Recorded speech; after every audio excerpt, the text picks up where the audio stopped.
কোরবানির ঈদের আগে শেষ কর্মদিবস রবিবার দেশের মুদ্রা বাজারে ডলারের দর অপরিবর্তিত ছিল। বাংলাদেশ ব্যাংকের তথ্য অনুযায়ী এদিন ডলারের সর্বোচ্চ দাম ছিল 122 টাকা 75 পয়সা। সর্বনিম্ন দামও ছিল 122 টাকা 75 পয়সা। কয়েক মাস ধরে ডলারের দাম ওঠানামা করছে, তবে গত এক মাসে ডলারের দাম অল্প কিছুটা বেড়েছে। মধ্যপ্রাচ্য সংকট সহ বিভিন্ন কারণে 2 মাস ধরে বৈদেশিক মুদ্রার দর ওঠানামা করছে। প্রধান মুদ্রাগুলোর মধ্যে দাম কমেছে ইউরো, পাউন্ড, ইউয়ান, অস্ট্রেলীয় ডলার ও সিঙ্গাপুরি ডলারের।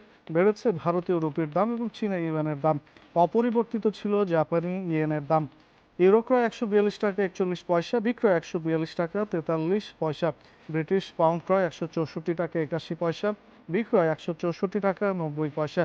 অস্ট্রেলীয় ডলার ক্রয় 87 টাকা 44 পয়সা, বিক্রয় 87 টাকা 52 পয়সা। সিঙ্গাপুরি ডলার ক্রয় 95 টাকা 86 পয়সা, বিক্রয় 95 টাকা 93 পয়সা। চীনা ইউয়ান বেচাকেনা হয়েছে 18 টাকা 5 পয়সায়, ভারতীয় রুপি 1 টাকা 28 পয়সা এবং জাপানি ইয়েন 77 পয়সায়।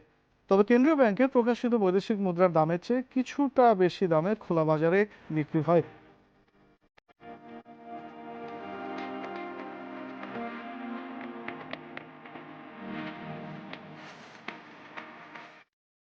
সবশেষ সমন্বয়ে দেশের বাজারে বাড়ানো হয়েছে স্বর্ণ ও রূপার দাম।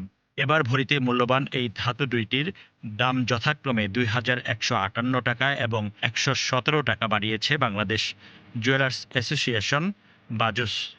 নতুন দাম অনুযায়ী দেশের বাজারে প্রতি ভরি 22 ক্যারেটের স্বর্ণ বিক্রি হয়েছে 2,38,121 টাকায়। এছাড়া 21 ক্যারেটের প্রতি ভরি 2,27,331 টাকা, 18 ক্যারেটের প্রতি ভরি 1,94,847 টাকা এবং সনাতন পদ্ধতির প্রতি ভরি স্বর্ণ কেনাবেচা হয়েছে 1,58,689 টাকায়।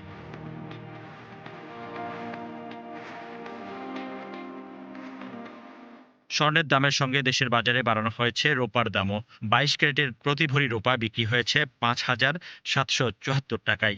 এছাড়া 21 ক্যারেটের প্রতি ভরি রূপা 5,540 টাকা, 18 ক্যারেটের প্রতি ভরি রূপা 4,724 টাকা এবং সনাতন পদ্ধতির প্রতি ভরি রূপা কেনাবেচা হয়েছে 3,858 টাকায়।